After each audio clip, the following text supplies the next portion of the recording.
I was going to be an astronaut. That's my whole life dream. I now don't meet the eyesight requirement to be an astronaut. And when you're like, I can't make it any further, I dropped out. I found myself late one night watching an infomercial that was like, hey, you could flip houses for no money down. Like, you're speaking my language as a college dropout. Meet Tiffany Alexander, co-founder of TaxLens AI, fund manager and owner at Aspen Sage Investment Fund, and chief relationship officer and partner at the Pantheon. She helps investors achieve lower risk, higher returns starting at $100,000 while empowering CPAs and business owners with AI-powered tax insights. A faith-driven super connector and host of Unveiling Journeys with Tiffany Alexander, she simplifies the complex in real estate, tax, and beyond. I think deeply embedded within me is this little voice that's her voice that's like, of course you can. Anybody can. I got my first offer accepted, which was a fourplex in 2009, and my journey just exploded from there because I realized I can do this. You can do this. I love that. What's one belief about wealth you've had to unlearn? Ooh, possibly it wasn't for me. All right, welcome back to another episode of Built for This, where we explore the stories behind the builders shaping industries, communities, and futures. Today, I'm joined by Tiffany Alexander, real estate investor, entrepreneur, and purpose-driven builder, redefining what it means to create wealth with impact in the United States. Tiffany's journey spans entrepreneurship, investment strategy, and community-centered development. She's built her career at the intersection of real estate and intention, not just acquiring assets, but asking how those assets can create opportunity, stability, and long-term value for the people they serve. In this episode, we'll talk about her origin story, how she found her way to real estate investing, why purpose investing matters more than ever, and what her newest venture represents for the next chapter of impact-driven development. Welcome. Hi, I'm so excited to be here. I'm excited to have you. I love to jump in from the beginning because I'm always so fascinated and curious about how people grew up, how they got to where they're at. So I'd love to hear a little bit kind of about your early influences, and if you can see now kind of some little moments or experiences that kind of led you into the real estate and venture world. That's not like a 30-second conversation. Can we really crack into this? Yeah, let's do it. I don't even know if I could like move my camera. If I could show you like one of my pictures is actually here with me. It's my dorm room wall poster staple holes and everything along with like 10 other ones behind it. But I was going to be an astronaut. That's my whole life dream. I still love to go to space someday. And going into school, you realize, wow, there's like strict requirements. And I meet all of them except for now 2 semesters, 3 semesters, 4 semesters in. I now don't meet the eyesight requirement to be an astronaut. And when you're like, I can't make it any further, I dropped out. But then I learned how to build computers. I learned how to do all kinds of nerdy stuff, right? I realized all these things I love to do. But what do you have to do? You have to get a job. So I ended up getting a job at the airport because I moved from California to Orlando. And I found myself late one night watching an infomercial that was like, hey, you could flip houses for no money down. I'm like, you're speaking my language as a college dropout, right? Yeah. Um, I have $0. This is perfect. Sign me up. Well, you go to the seminar and all of a sudden it's like, well, hey, it's like 4 or 5 grand to go to the seminar. And I thought, this is not no money down. I don't even know how I would come up with such a sum of money, right? Not even a $500 credit card they give you when you turn 18 and you walk on campus, right? Well, what ended up happening was I just went back to my regular job. And lo and behold, the entire crew, they're based out of Orlando. So they were going through the lanes where I worked. And one of the guys whose face I saw was very familiar. I was like, hey, I know you. You're from the event. And he was like, hey, why didn't you buy? And I was like, I work at the airport. He said, well, I like you. Would you come work for us? And they ended up hiring me a couple months later. And I started going out and working for this company that was teaching people how to flip houses. But I was just like the crew in the back trying to take a credit card for that large amount of money.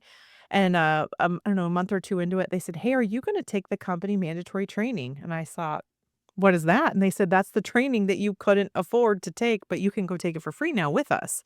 Yeah. I was so darn excited that I now was working at this company, making more money than I made at the airport, flying all over the country, being able to help people pursue their dreams. And now I got to go take the training that little did I know was like upwards of 25 grand to go get. It changed forever my perspective because this happened in 2005, 6, 7 now where you could do no wrong in Florida. 2008, you could do no right in Florida. I was helping people do short sales. And 2008, they're like, "Tiff, are you ever gonna start buying?" I'm like, "I'm freaked out, right? I'm 22. There's no way that I'm gonna be able to do any of this. I don't even believe in myself. I believe in the training, right? So I'm faking it till I make it." And it was 2009 that they said, "Just go start making offers on stuff." I mean, the ridiculous offer. So it's for sale for 300, you make an offer for 200 to the bank because they had to take it back. And I thought, I like that. I need that big of a discount on this stuff. And I got my first offer accepted, which was a fourplex in 2009, and my journey just exploded from there because I realized I can do this. You can do this. If I can do it, then I have no ability, which I thought in my head to do it, that anybody could. And that's really where it all started, was from this college kid dropout who's a little bit nerdy, but persistent and driven. And let me just tell you this, my mom was always this, like, backbone support for me that said, "You can do whatever you wanna do. I believe in you." And so even when I was like, "I don't even know if I can do this," she was the person that was like, "Of course you should go to college to be an astronaut. Why wouldn't they pick you, right? Of course you should try harder. Of course you should keep showing up. Of course you should take this crazy seminar job that's gonna fly you all over the country, and who knows what's gonna happen." Like, she was always my support for me, and so I think deeply embedded within me is this little voice that's her voice that's like, "Of course you can. Yeah. Anybody can." It was never like, "Oh, you shouldn't try. You're not good enough. You're not this." That's my own little deep voice that I'm trying to get rid of myself. Yeah. And so I think that is the beginnings of who Tiffany really is. I love it, and I'm glad you mentioned your mom because I was gonna ask you, when you have a dream, especially when you're a little kid, there's, like, all the magic surrounding it, and, like, then to have that dream kinda ripped around from you, and then again, I'm sure now it would change because 'cause I'm the advancements in, like, LASIK eye surgery, and if you could have the eyesight, I think you could, bypass that now, but I'm curious, outside of your mom's influence of just, like, sheer belief and, like, "Sure, go that way, I support you. Yes, you can absolutely do it." How was it, and because I'm sure other people relate to kind of having a dream and then however that kind of rug gets pulled out underneath you and you go a completely different direction. How did you still kind of maintain belief in yourself? Because regardless, sometimes if somebody else believes in you, you're still battling, what's going on inside you. So I'm curious how you kind of navigated that, especially going to such a 180 from like astronaut to like let's flip houses.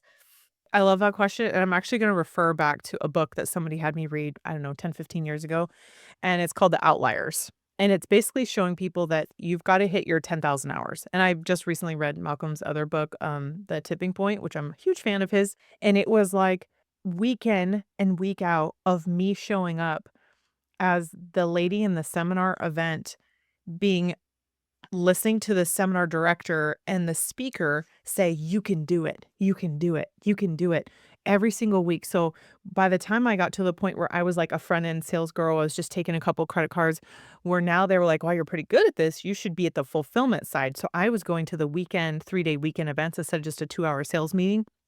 And it was actually teaching everybody how to flip houses in 3 days to say, "You can do it, and here's how, and here's why, and here's your scripting. Here's what you're gonna do when you feel like you can't.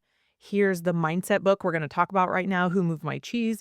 Here's the thing that you're gonna come up against, that you're gonna fight." And so I really feel like I actually had my 10,000 hours of not just real estate, creative finance, no money down, landlording, flipping, even into, like, tax liens and deeds, which is, like, really a baby step into getting into real estate. I had maybe 50% of every single one of those events every weekend that I went to was mindset. And so I really believe that I had this right place, the right time, but with those 10,000 hours right training of just like, of course I can. Of course I believe in myself. Of course there's a deal out there. Of course there's funding for it. Of course someone wants to buy from me. Of course I'm going to get a great deal. Just so much hope that I have been filled with for so long that I feel like, of course it's available. So I think that's actually one of the things that has caused me to be almost intentionally realizing later in the years of my life, in my 30s now, really deeply just turning 42, is like, I have this deep embedded gift of encouragement that I bring to people. So I not only have been filled with that for so long, that that's now what just overflows into my cup that I love to give people, is encouragement, because I've seen some of the silliest, craziest deals happen, and some of the most amazing mentors that were just a seminar instructor that were leading people to like go buying the seminar and then listening to those students go blossom from it, that almost anything is possible. Like, do you think I can buy a house for $1? Absolutely. You should ask. Don't not ask. Because if you don't ask, you don't know. I mean, I'm almost trained myself from some of these little old guys I used to go out with. We would go to a restaurant and be like, "Hey, you don't have a coupon behind that counter, do you?" Like, they just ask for everything. And so I truly believe you have to advocate for yourself and you have to show up for yourself. And you have to remember nobody's embarrassed about this except you. They're going to be like, "Oh, man, that's silly. I didn't know. Oh, you know what? I do have a coupon back here for you. Do you want 10% off today?" It's like, man, that old guy did it. He told me that it's a thing. So it's really just like you don't know what you don't know. And you gotta keep showing up for yourself, and you gotta have hope in it, and if you need hope for it, surround yourself with those people that have the hope for it with you, which could be a networking group, it could be a seminar group, it could be a real estate networking group, it could be somebody who you can rub shoulders with that is facing the same level of hard as an entrepreneur in this space. Yeah. And I think that's so important. The more that you involve yourself in community, whatever that looks like, the more you can learn. And I always have, the old adage, like if you walk in and you're the smartest person in the room, you're in the wrong room. Like you want to just keep pushing. And then again, like you said, asking those questions, like, well, I don't know unless I ask. And you never know what's going to happen. So I think that's interesting that has been able to stay. And I think that's so often that like little piece or that spark of like the only one who feels embarrassment and shame about if you ask that question is you. Nobody else cares because like that guy got that deal or she went to go do that just by asking or met somewhere in the middle. And I'm curious kind of through that, given that the market, especially real estate, can get very volatile. And then there's a risk component depending on, if you're how far you're leveraged or in between all the things. What were kind of some of your lessons learned kind of coming up that stayed with you? That's a really good one, and honestly, it brings me to something that's found in the Bible, and it's like, in the Bible, it talks about counting the cost, weighing how much it's gonna be because how could you go wanna build a building and then you run out of materials or you run out of money to be able to build the building? And some people are like, "Well, that sounds for like logical common day stuff." I'm like, "Yeah, that's what's in the Bible." So, like, being able to count the cost of you being able to have your primary awesome stars-aligned business plan, but also what's your backup? Like, "Oh, I'm gonna go flip this house." Well, sometimes my backup has been, I'm gonna keep it as a rental, and I've had to do that. So Yeah. I'm glad knowing that, well, what would I do and how much I'm gonna spend on that, and then when do I run out of money? And then who's gonna be my backup money person? And then so you need to have, like, your A through G plan ready to go that if something doesn't go right in this, what are you gonna do to count that cost? Because A didn't work out, B's not working out. Can you move to C? Is C still the thing? Because it is volatile, but I also do know that when you and this is something that's been drilled into me over and over and over again, it's never a wrong time to get into real estate when you buy right. Because you could buy the house next door, it's like a piece of crap, but if you bought it for a dollar, who cares? Right? Somebody will fund you money to go fix it up, and then we could rent it, or we could Airbnb it, or we could flip it because you bought it for a dollar, right? Now, don't get me wrong, I did get opportunity one time to buy a giant 16-unit apartment building in Cincinnati for 5 grand, and I was like, "Damn, that's not even worth the bricks." Like, I didn't want it. So, there are opportunities you just still do have to pass on because 'cause you've counted the cost. Yeah.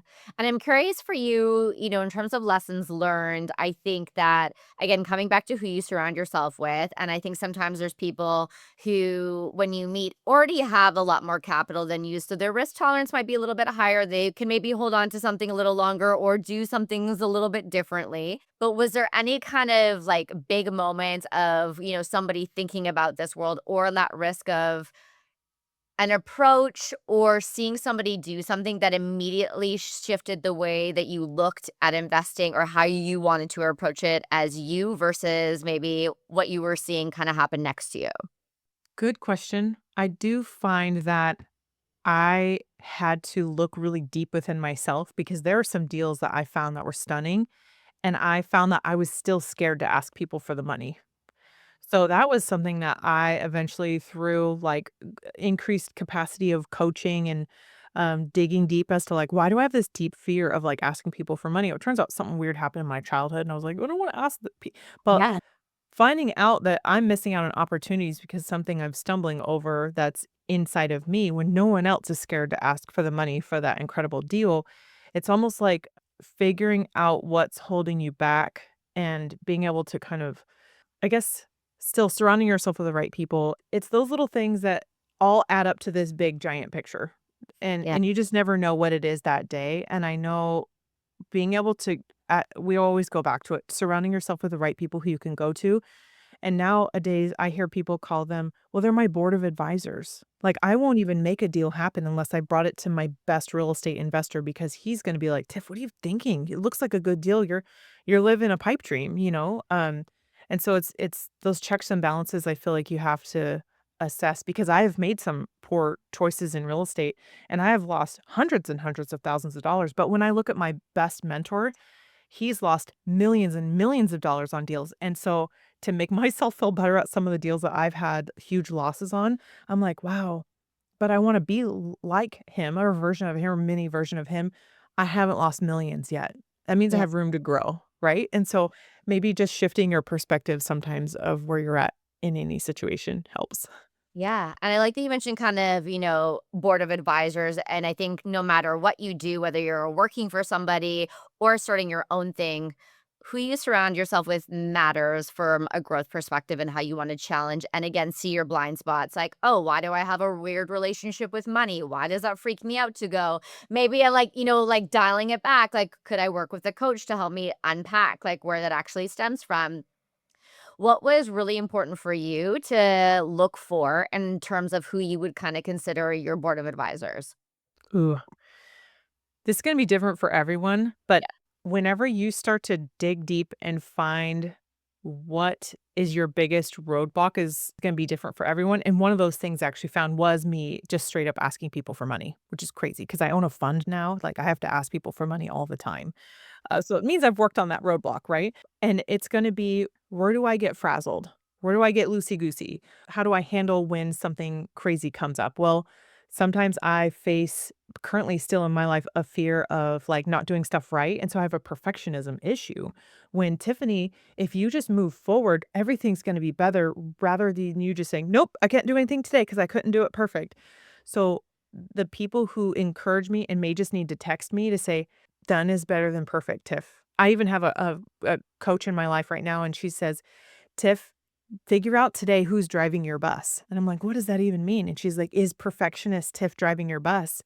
Do me a favor, walk up to her, grab her hand, park the bus, and then go walk her to the back and thank her for the moment that she got you there. But you now need to drive the bus, and done is better than perfect today. And so you don't need to let that hold you back. And so it's like, if you can actually go deep inside and get someone to show you that you can walk to this imaginary person that is whatever age, range, and time and look and feel of the person that needed to get you to where you were, that is who I need in my life right now is to remind me that sometimes when stuff gets so overwhelming and I don't even want to start, it's because I know it's not going to be perfect the first time.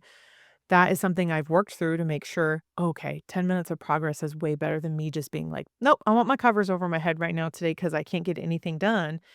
So those are the important people that pull out of me what happens when I get overwhelmed. What does that look like when I get overwhelmed? Where is it that I'm causing roadblocks to myself? Where is the bottleneck? I have another person in my life that's like, Tiff, are you the bottleneck in certain things? And those are the things that now I've been easily able to hand off to virtual assistants, VAs that have become very, very close to me that I've hired now for years on end because they get stuff done for me that I realized was like agonizing to get through. Too many emails or editing my podcast or having to book meetings when someone just shows up randomly on my LinkedIn. It was like, I can't get through hundreds of LinkedIn messages. Just put yourself somewhere on my calendar. And so yeah, figuring out where you are your own bottleneck is something that I feel like you would surround yourself with the right people who you can trust, who you can go to, and yeah, have them gently or harshly. Sometimes I need people to be like, tell me the truth, Tiff, are you full of crap right now? I'm like, okay. Or like, hey, just sit down, hug yourself, take a nap. You're fine. Cancel that appointment. Like just permission to do what it is you need to do at the right time.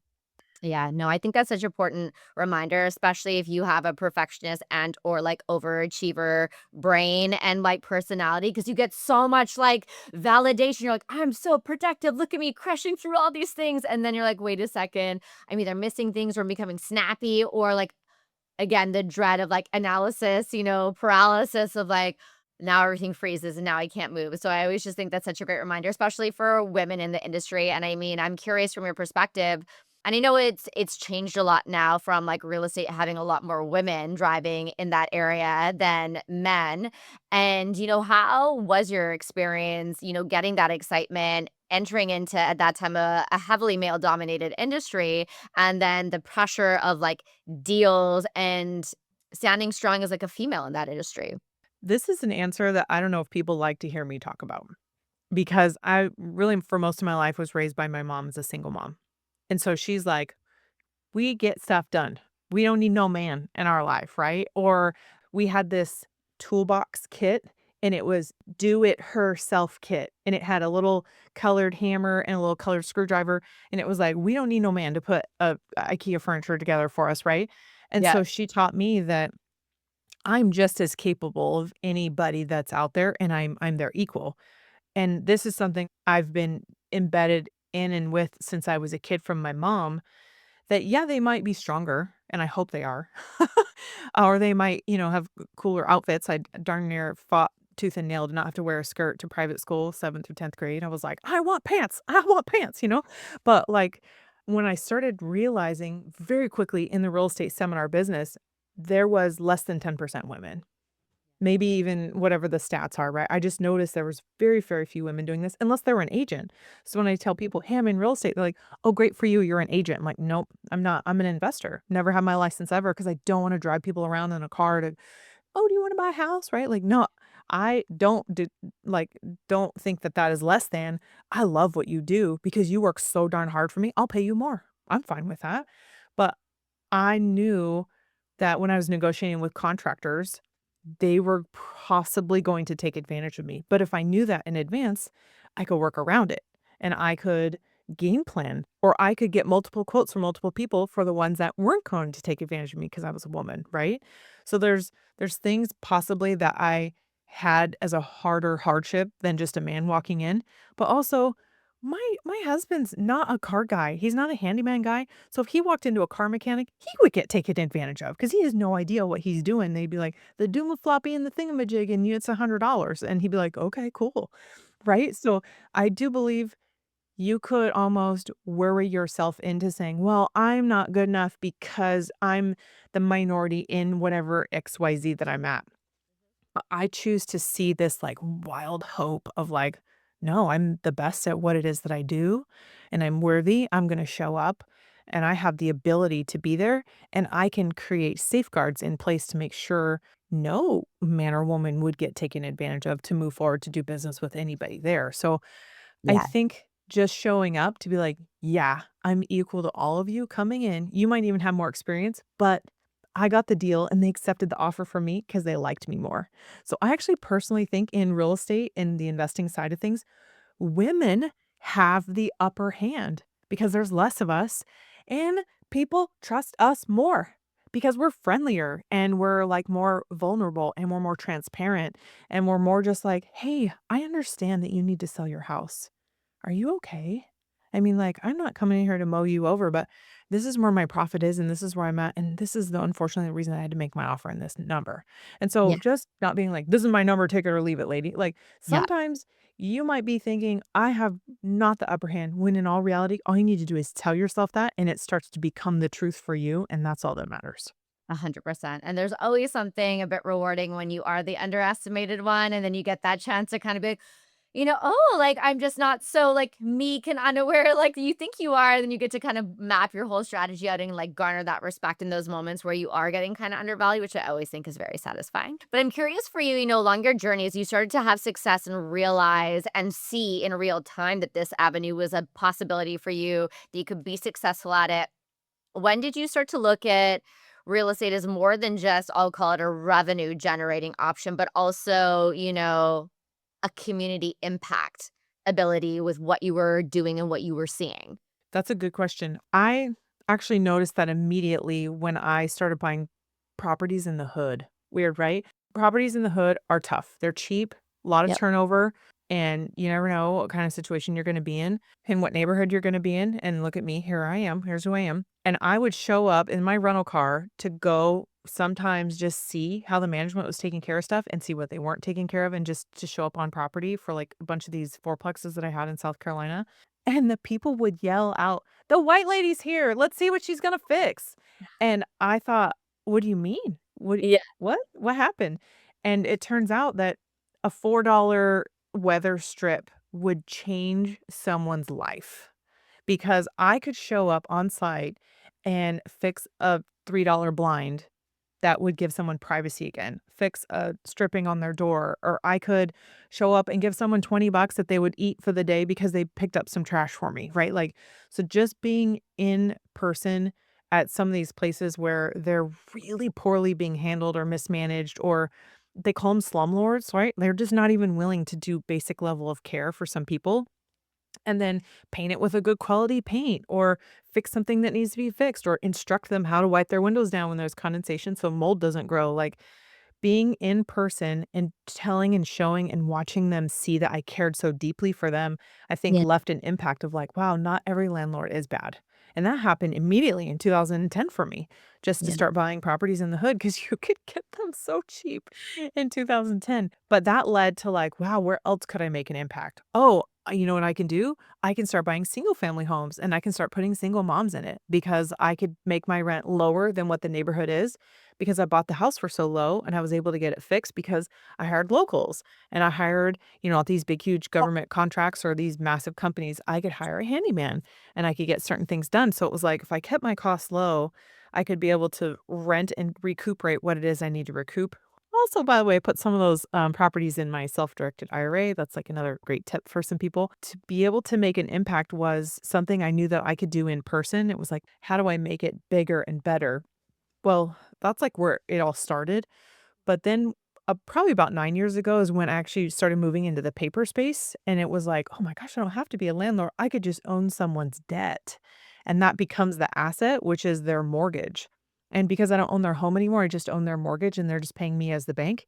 I have been able to now be like a actual owner of their property as the bank that is bringing light to them because I offer a level of forgiveness that doesn't require them to go into foreclosure. So some people are like, "Man, COVID happened." I had a lot of debt through COVID, and they said, "I just can't pay right now." I'm like, "Oh, man. Well, I don't wanna foreclose. I don't want you to go. I don't want your house, actually. I just love that you're paying. I'm your lender. I'm your bank, and I know we have a black and white agreement, but actually, I own your loan. Like, I have the ability to see that there's extra rules that as long as I abide by them, by what's, like, black and white what the government says I can and can't do, I could provide relief or waiver or, avoiding foreclosure. Like, someone right now is, like, a year and a half late on their loan, and it was because something crazy happened, and I'm like, "I'm not gonna foreclose. Let's figure it out." So, the ability that I have now is in a deeper way than me just being able to show up and help a few tenants out, but it's, like, providing hey, my lender actually cares about me and they're not just like, nope, 91 days late, we're going to foreclose. They're helping me figure out whatever happened in my life and maybe carry that balance onto the back of the loan. So that way they can just get started again. And we're almost like waiving those fees now and making them not accrue any more interest and putting them on the back. So there's ways that you can get creative in real estate. So many, so many, so many ways that I love. That's like one of my favorite things is creativity behind it. And then it goes even deeper into that, which I go into a whole nother story where I actually buy bad debt on purpose now. And Yeah. I show up to say like, "Hey, how can we fix this? Let's waive a bunch of this payments and late fees. And do you want the house?" And that's something that I love being able to see and hear the relief from people when I actually just call them up and say, "Are you okay? What Yeah. do you need?" And I can imagine because, so much that has been publicized, especially in markets where, like, we get it, crashes, things happen. There's always going to be opportunity, and you're always going to have different people look at that opportunity and approach it in a very different way, where I'll call it kind of more responsible versus just kind of bad actors and taking advantage people who, don't have the means to really fight back in that.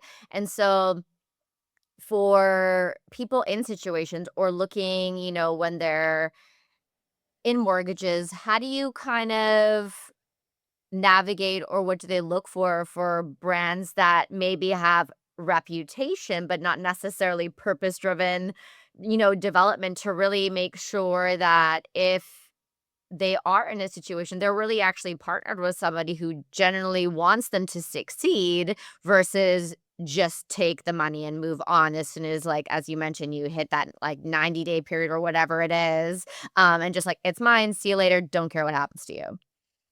This is a patience game. So the ability that I've been able to crack into is actually something that some people don't even wanna crack into because they're like, "Well, I have thousands of these. I don't wanna be bothered." Like, well, you can equip your team that are reaching out via mail, calling, and it gets to the point where I have to use a headhunting company to go find someone, to find out where they work, to call their work and say like, "Hey, I'm actually your lender, and I've been trying to get a hold of you. I want to make this work out, and I haven't filed foreclosure, and I don't intend to." And they're Yeah, like, "What? I thought you already did." It's like, "No, I just had this feeling that I shouldn't, and I needed to get a hold of you to find out what you wanted me to do." And they were like, "I didn't even know that you could do that. I thought you were trying to ruin me." I'm like, "No, I don't wanna do that." Like, yeah, if you have to check the rest of your life, have you ever been foreclosed on and I could avoid that for you to, like, save whatever your credit that I possibly can for you, that's something that I choose to do in the business that I've done, and I've only met 2 other people in the last year and a half that do actually exactly what I just said that I do. Because the rest of them are like, "There's a department, there's a thing, go through the process, your boohoo story, you're at 91 days, we don't care." So yeah. it's like, don't get too big to understand that there are so many unique problems out there, just as equal of unique creative finance situations that are legally allowed by the US government to be able to offer to people. Yeah, and then I know, you mentioned kind of the switch sort of from looking, into, like, the paper side and bad debt, and so how does for people who are unaware of how that works or, like, Canada versus US, very, like, different in certain circumstances, what did you see, and then what does it actually mean? How do you go about buying someone's bad debt?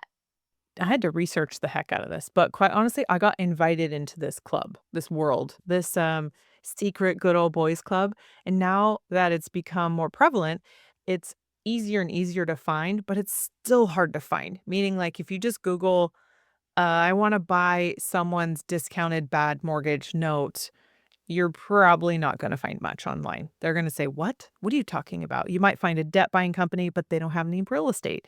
So, "Oh, did you wanna buy medical debt, credit card debt?" Like, "No, no, I wanna buy someone's house debt." "Okay, well, is it a what state?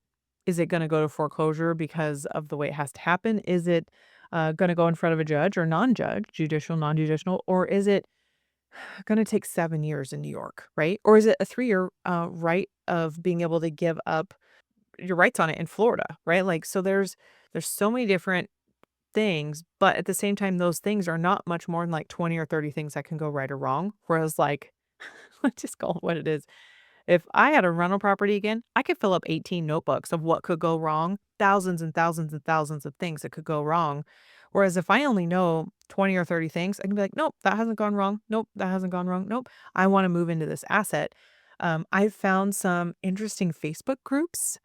It's a networking space. There are a couple of big gurus that are out there that have, like, yearly schools that you can buy into for tens of thousands of dollars that I believe have really good training. There's also just, like, show up and be loud and tell people, "Hey, I wanna buy a note. I wanna buy a debt." You can even knock on the door of a bank and say, "Hey, do you have any bad debt? I'd love to buy it from you." "Sure, what do you do? Where are you at with it?" You could go to a small bank in your local hometown and say, "Hey, I buy debt for a living. Do you guys have any debt that you would package off and sell to me?" You'd be surprised if you know what it is that you're saying and talking about, you could get to the right person and negotiate that from there. So it's almost like anywhere if you say the right thing, but it's a little bit of a club, behind closed doors. There's not even like an eBay Yeah. of buying notes at the moment. I found a few and they're gaining some traction, and I found some really good ones that went out of business. So it's like there's nothing really solid out there yet that I would even say, "Go to this website right now. Here's where I recommend," because I don't know if they're gonna be around tomorrow. And fair. Uh, it's hard to say, but at the same time, I'm a huge fan of bringing people into this world, Yeah. telling them what I know, and then I put, like, free educational videos, like, on my YouTube page with Aspen Sage Fund to say, like, "Hey, here's what it looks like. Here's what it feels. Here's what it means. Here's how you do the math," without a sales pitch because I have nothing for sale for anybody. But Yeah. also, I do buy these notes within the fund, so if people wanna do that, I just give you the ones I don't want. That's fine. I'm in the good old boys club. You can be my friend too. Yeah. And so when you looked at like, okay, now I want to create, a fund based off what I'm seeing. So how does it look from an investor perspective in kind of an asset class that maybe is not super familiar for like traditional investments? This is where one of my old friends, business partners now, and he's like a solid person inside of the fund to bring me really amazing deals. He created a video that was called like the notes versus series. A note versus real estate, note versus a flip, note versus a hold, note versus the stock market.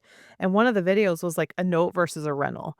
And he went side by side to down the line to say, like, okay, so I buy a cute little note for 100 grand and it makes $1,000 a month. Well, I buy a house for 100 grand and it's going to make $1,000 a month. But what happens is that's not the pure number. The pure number is minus vacancy, minus utilities, minus fix up costs, minus our taxes, minus our insurance, minus this, and then minus our management. So it was like, here's what you're left with if you use approximation numbers. Whereas this note side was like $1,000 a month coming in and you bought this asset for 100 grand, but the only thing that you pay on this one is a management fee, which is 20 bucks a month. So it was saying, hey, at the end of all the both of those numbers, you're probably going to get about a 50% more return because you're not worried about all these oops factors. Now that has to happen because you get really cool write-offs on this side that you don't get on this side. So you're going to get a better return, but it's also what do you want your portfolio to do is what I want to talk to people about. Because if your risk tolerance is this or this, well, go get a rental, right? If you could handle, if the tenant moves out tomorrow and destroys everything, but you love that you get write offs and you love that you get however much cash on cash and you're going to get the appreciation of the property, you're exposed in a certain manner that you can tolerate that risk. That's a conversation you should have with someone that can get you into that. But if you're like, I just want to set it and forget it, I want these people to pay their rent, and I know what I'm going to get every single month. And I also know, by the way, what I'm going to get if they don't pay me rent because I get their house back. If Yeah. they don't pay me, I get to keep their house because I am the first lien position that I have the rights to their property. So all of these numbers come down to the end of the day to figure out what's your tolerance. Also, if you don't even have a tolerance, you're just like, I need my portfolio to make 12%. Cool, buy a note. That's about what you should be getting bare minimum. I've seen people go all the way down to like 4 or 6%, but I don't want to get out of bed for less than 12% of just set it and forget it money, which is unheard of for a lot of people. You can't even get that without the worries in the stock market. Yeah. And then, so from a fund perspective, for people looking to, say, invest with one of your funds, is there a threshold coming in and is it multiple notes in one fund and then a, kickback based on XY percentage that they're putting in? Or sort of how do you amalgamate investors from a fund perspective? Is it one? Is it multiple that you're doing at one time? I have a blanket portfolio, so they just have to understand that I do what I do and we're rotating notes constantly. So when someone invests, I want them to be super hands off, super comfortable with what it is that we're doing, but also have really predictable income. So I want them to look at what it would be like to own a CD and what it would be like to me in my fund. And it's the same thing. There's no fees, there's no surprises, no acquisition, disposition, management. But also there's like, hey, I want to buy a 12-month CD because that's what I want. That's the interest rate that they're showing they're going to give me. And I know it's going to be there at the end of the day. And so Yeah. that's what it would be like to come into my fund. And it's not right for everybody. That's why I'm like, let's have a conversation. You might be a better fit for one of my buddies' funds over here that starts with this. They have a higher risk, but they have a higher return. And then they're paying out every month. Like my fund does it twice a year, right? So if you're cool with getting a payout twice a year and then you can have them back whenever you want, that's a better look for some people. And am a firm believer in a blended balance portfolio. So I don't really want 100% of anybody's retirement account anyway. I want you to diversify it somewhere. Go get a little bit higher risk with someone else that's going to get you a better return and go have some bonds. I don't care. Let me be that lower middle guy to just sit on some of that for you because of what it is that we do is pretty low risk anyway. Yeah. And, from your perspective in what's happening today in the US landscape from the real estate market to just, I think, economic shifts based on there's like the government side, and obviously, there's a reduction in workforces for a lot of companies, and I'm sure putting stress on a lot of people. How are you looking at it? What do you see kind of, has been changing, or what does the kind of, future forward look like for you? Ooh. Well, in the real estate space, you would hopefully want to buy your property in a growing statistical look of a city. So you can go to like citydata.com and plug in an address and they will say over the last 10 years this city's been trending towards this, or these are the people that could be going into foreclosure, or these are the companies that have abandoned all their employees and now there's a trend of everybody's moving out of the state, out of the area, out of the suburb, right? And so you can figure out with a lot of data something that would create a little bit of a better hedge or a safeguard for where it is that you want to end up with your real estate. But also, if you're not nervous, if you're not scared, right, you could just add a few more zeros into it and go commercial. Like I'm a fan of going commercial because think about whenever you're like, gosh, I need to go to the dry cleaner, but I also need to stop by CVS. Well, by golly, that's a strip mall. You could own a strip mall. Or like, oh man, I need to move. I need to put my stuff in storage. That's a storage facility. That's a car wash. Like you can do the exact same almost amount of paperwork with just a few more zeros at the end of it and be able to balance your portfolio with single family, multifamily, 4 units and up, or going into commercial. Whatever your comfort level is, you can choose to surround yourself with the people that have already figured this out and join a party that's going to encourage you to get you those deals, show you how to scrub them, so you have fund them, move forward in them, and own them. And so I think I don't know where the world's gonna go, but I feel like even if it was to go super, super, super crazy, we're still gonna have to go to the store and we're still gonna have to like have an apartment, or we're still gonna have to have a house. We're still gonna hopefully have like a certain amount of jobs. We're still gonna have this need for housing, which is getting, I think, stronger. We're trying to build houses everywhere, especially I'm here in Central California, and they're like, "There's a shortage, right? What do we do? What do we do?" And if you can hold out, like, let's say you make a terrible decision in real estate, and you're like, "Man, I'm stuck with this property." Every 10 years, the cycle switches over. So it's going to gain value in 10 years. And if you can hold it out even longer, it's going to swing back. It's just a matter of waiting it out. And that could be your plan Z of like, man, I totally screwed up this deal. What do I do now? Wait it out. You have to wait it out. It's going to come back in 10 years. You can sell it for more than what you bought it for. I wish I had a crystal ball, but there is great websites out there that you could plug into to help you hedge or make a really good decision for helping figure out where you would wanna own these assets in. Yeah, where do you think, or like what systemic challenges do you think kind of investors are overlooking right now? Okay, this is a really, really good deep thought. I'm seeing a lot of apartment buildings go into foreclosure, and this is stunning, and it's not for what you would think, like, "Oh, nobody's renting?" No. It's the fact that insurance companies are so darn greedy that now they're charging more than they've ever charged in the history of insurance companies because stuff like massive fires or flooding or, acts of God.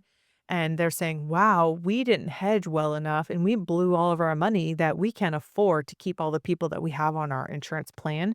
And so something that was a very comfortable, kosher deal to buy an apartment complex is now bleeding at the seams because of the cost of insurance. And so if you guys are getting into anything whatsoever, I would look at historical data, talk to the resident local experts, talk to some you can even call the signs on the side of the road that says I buy houses like, "Hey, what's broken a deal for you before?" You don't hesitate to talk to the little guys and talk to the big guys, talk to every broker. Don't just talk to one and say, "Yeah, you're my guy," right? You need to have a entourage of people around you in this because something as simple as like, "Oh, yeah, I'll just estimate what that insurance is gonna be," could literally break your deal in a year.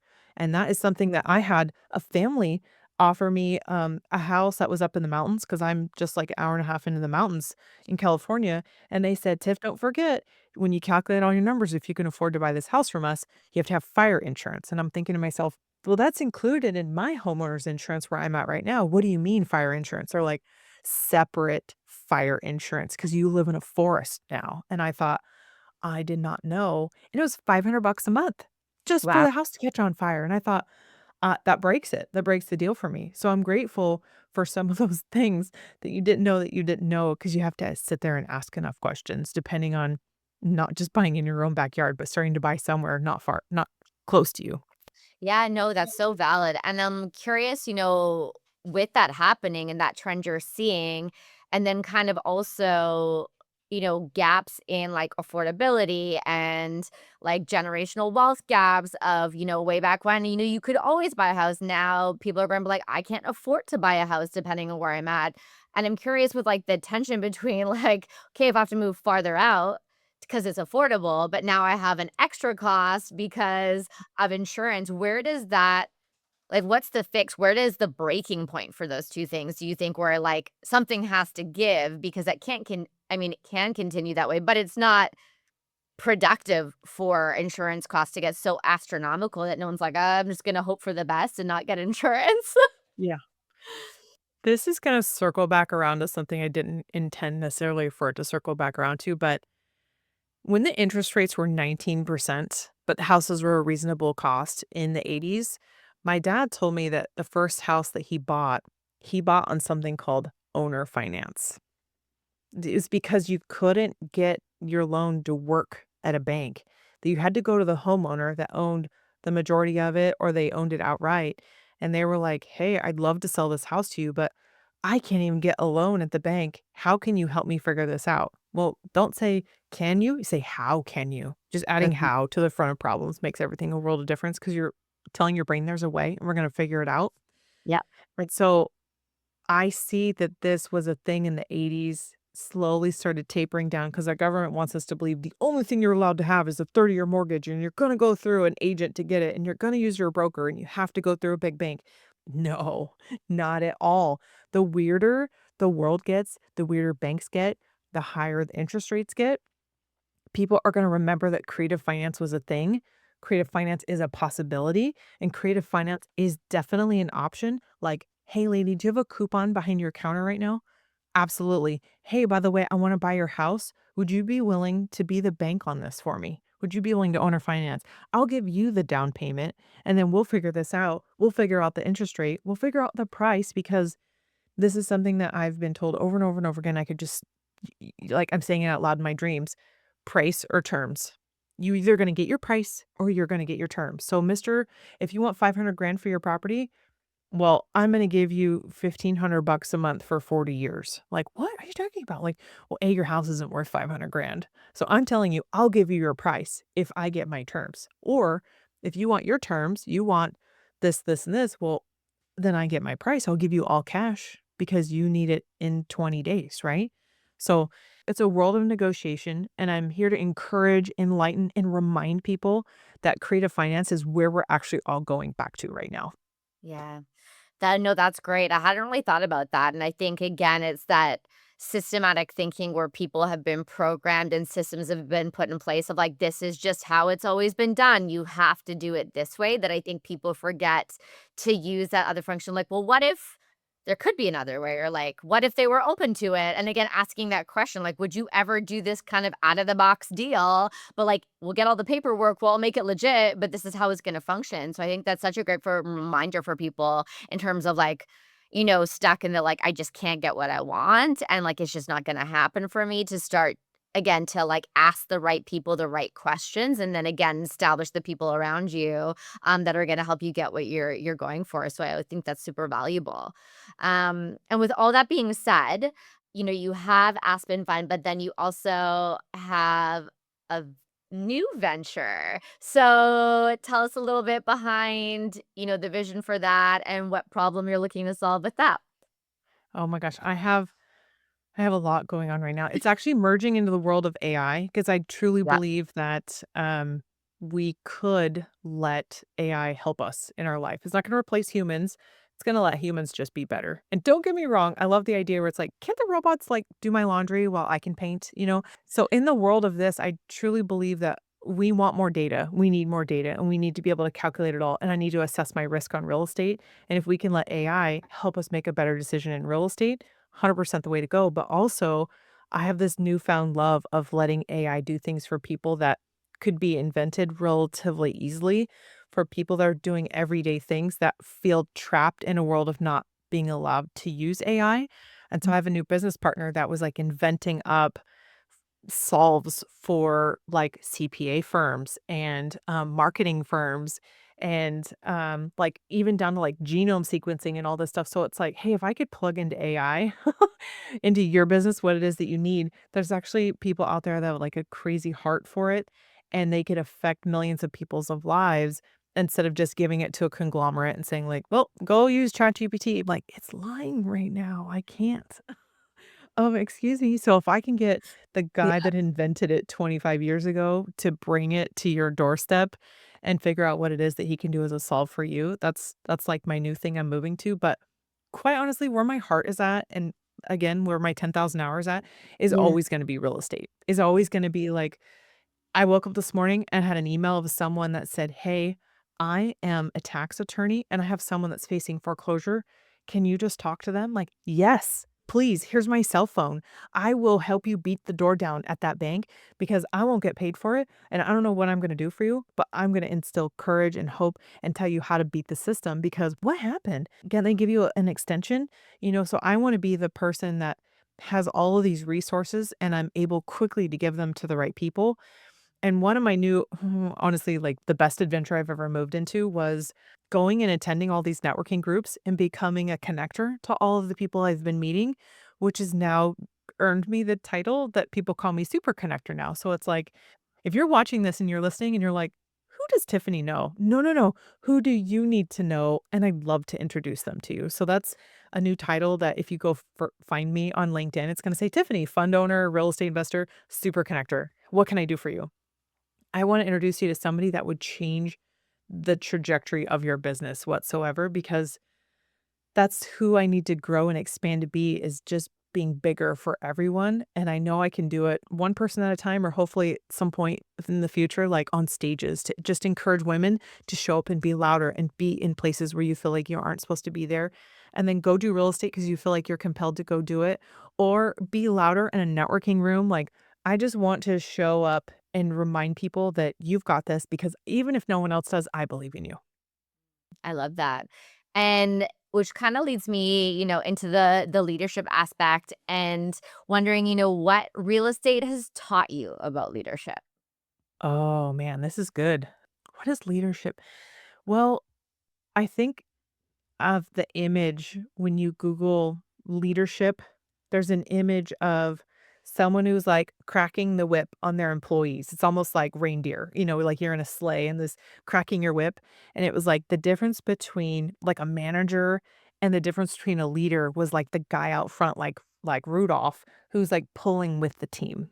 And so I think I don't want to be the person that is like, well, I'm going to go crack the whip on you guys because we have to get this done. And don't get me wrong, you have to do that. But I don't want to be better than them. I want to be saying, I'm in this with you too. Let's all go get stuff done.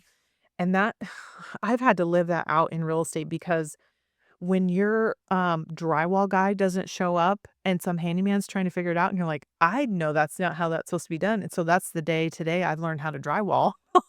So it's like just showing up, getting your hands dirty is the difference between a good leader and a bad leader and understanding that everybody's experiencing life in a different moment in time, and that a lot of even some of the leadership skills that I've been really looking up to lately are Layla Hermosi. My goodness, if I could just sit next to her at lunch one day, oh my gosh, she has allowed me to feel more powerful than ever, but more human than ever. And she was like, "Do you know?" And she just has like tip after tip after tip on YouTube that I have pop up a couple times a day on my phone.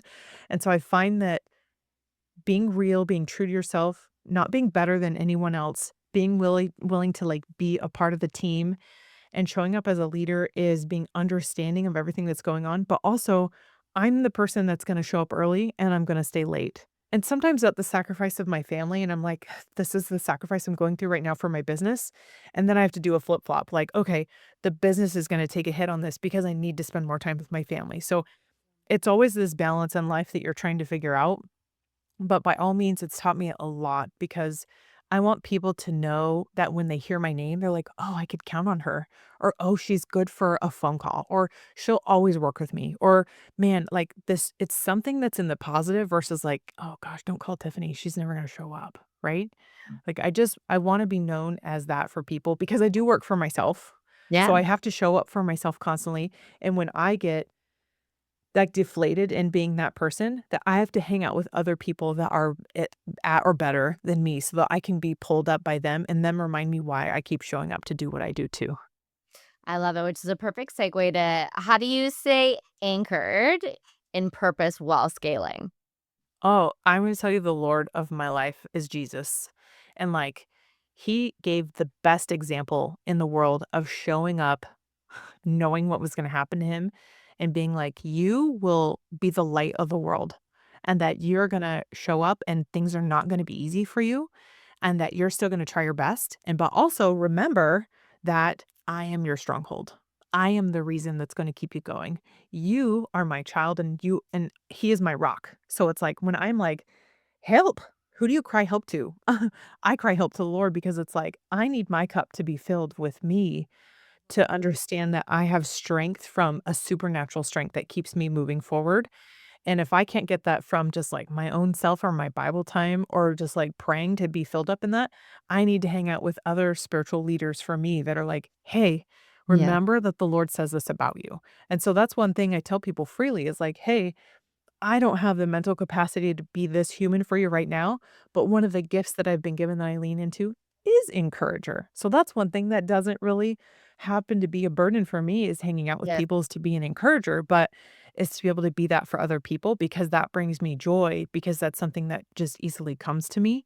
I think Yeah, it was a work in progress, like, the right time and the place and the hours that you've gotten, for but sure. you can be drained totally, but you need to find out what drains you. And what drains me? Paperwork. What drains me? Checking endless emails and LinkedIn messages.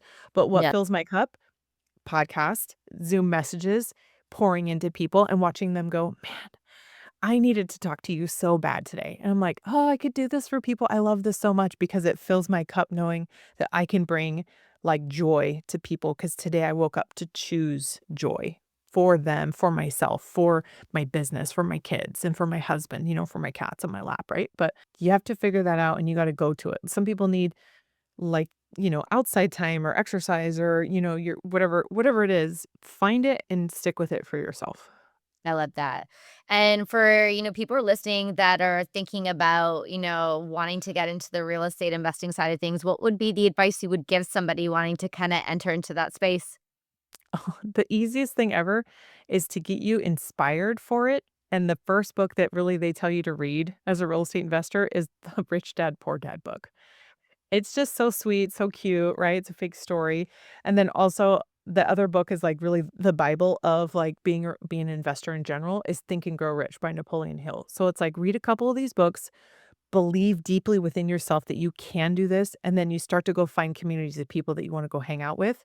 If you wanna be a real estate investor, what are they doing? They're hanging out with other real estate investors. They're consulting their mentors to make sure that they're staying in their lane and they're not gonna get hurt by a deal, but also, you're gonna go probably hang out with some networking groups. They could be Zoom, they could be in person.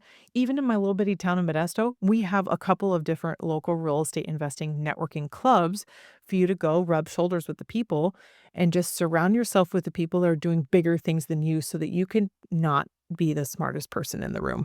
Yeah, I love that. And to round it out, I want to do some rapid fire questions with you. First one up is what's one belief about wealth you've had to unlearn? That possibly it wasn't for me. Like you woe is me. I could never be rich. That's fake. And that's what I hear from quite a few people. And I think the opposite. I think why not me? Why Yeah. couldn't I? Just it's switching your internal dialogue to make that if I could turn my camera on, I could pull it and like all the sticky notes of what I have around me are the constant reminder of course it's meant for me. Like, one of the ones I have that one of my mentors told me was, "At every part, in every moment of time and space, there is always divine surplus." So, of course, there's enough wealth for me. Of course, there's a deal out there for me. It may not be this one today, but then I'm gonna look at the next one, and it's the right one's gonna come to me. I love it. A daily habit that keeps you grounded and focused. I love reading in, like, motivational mindset books. I don't care which one that you wanna pull out of, even people like I read Think and Grow Rich every day, like Bob Proctor. if I can't get it from that, I'm gonna get it from a business devotional that's like a Bible-led devotional that's like, God said, "Go multiply and procreate," but at the same time, multiply means like, I take my 10 talents and I'm gonna make that bigger. Also, it's like, well, who are the people that you're listening to that you believe? Is it just like junk on Facebook or Instagram? Well, I listen to that stuff, but if you scroll through my feed, it's pretty darn positive because that's what I like and I want to encourage. But the people who are crushing it right now that I look up to for their morals and values they have in life are like Alex and Layla Hermosi. So I follow them on YouTube and like a 2-minute video will pop up once or twice a day from them. And I Yeah. click into it. I'm like, dang, that's what I need to hear right now. So it's like they believe in themselves. They believe other people are capable of doing it. And when you just channel enough of that stuff, the mindset stuff really is what's going to get you through the hard times. Yeah. I love that. What's one investing myth you'd love to retire? I know there's a stat out there, and who knows, stats are always wildly off, but 70% of all millionaires have real estate. So I think the one myth that I would have to tell people is that that idea of real estate has to be a rental. It doesn't have to be a rental. It could be a note. It could be something different of an angle that you never considered because it's vague. It just says of real estate. So I Yeah. definitely love having real estate in my portfolio, but also you don't just have to own it personally. You don't also just have to own it in a business. You can own this in really creative stuff like self-directed IRAs, HSAs, 401ks, 529s. Like you can own real estate in vehicles you'd never even imagine that have double, sometimes triple tax benefits for you. Love that. What excites you the most about the future of impact investing? I think there's a lot of people that are hurting right now, like suffering in silence. And I feel it when we complain about grocery store prices or, how little that we get paid. And I live in California. I didn't even know minimum wage was like $7 in other states. I'm like, how would you even live your life? So I think showing up and not trying to squeeze every red cent out of every deal that you're doing and understanding there is room for you to have your profit, but there's also room to leave some equity in the deal for some people to not have to sell it at tip top dollar, especially when the market is like going super nuts. But Wing. also, my husband's a huge firm believer of not charging the most amount of rent anywhere that we could get. So we have like a reasonable rent because that keeps people to stay with us longer in anywhere that we've ever had. And we have a waiting list of people that want to rent from us that are good tenants, or Airbnbers or no owners. Like people know that they can count on us not to like price gouge because that's not what we're here for. Yeah, I love that. And last and final question, in your own words, define what built for this means to you. Every moment, everything that has been positive and negative has impacted you to get you to where you're at this point. And so you have to take all of those things into consideration and understand where you're at right now, this time, this place, all of those things have created you to be who you are, to be built for this. Like, I think all the opportunities that show up for me, either right time, right place, or wrong time, right place. Let's become the person that is always going to be ready for the right time and the right place for those opportunities. And if you don't think you're the right person for it, connect yourself with the people that you can just pass those deals off on and just get a referral fee along the way. I love it. That's amazing. I appreciate so much getting to hang out with you and learn more about you and exactly why you are built for this. And if people are interested to hear if they're listening, what's the best way if they want to learn more about the fund, the new venture you're a part of, and or how to get access into the deals you do? Oh, this would be great. I would encourage people to follow me, friend me on LinkedIn. Go check out some of the YouTube videos on the fund because I give tutorials on what it looks like to own a note and why the notes are fun. And then they can always go listen to some of my amazing guests on my podcast with Unveiling Journeys. And I don't post a lot on a few other places, but I mean, there's always like a Facebook and Instagram and darn near short of just shooting me an email or a text because my phone numbers are all over everything I own. So don't hesitate to reach out. I'm accessible, I'm available. And if I have missed your call, shoot me a text. I love that. Thank you so much for coming on, Tiffany, and I look forward to staying connected. Thank you. You too.